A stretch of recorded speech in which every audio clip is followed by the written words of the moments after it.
துகளை அலையாய் எழுப்பி ஆழ்மனம் நுழைந்து அணுவை கசக்கே கடவுள் துகளை அலையாய் எழுப்பி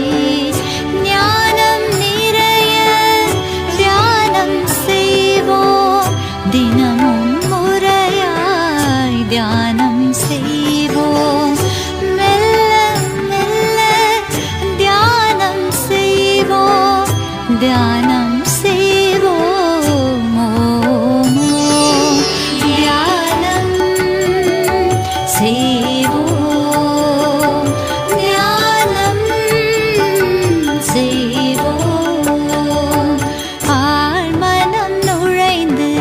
அணுவை கசக்கே கடவுள் துகளை அலையாய்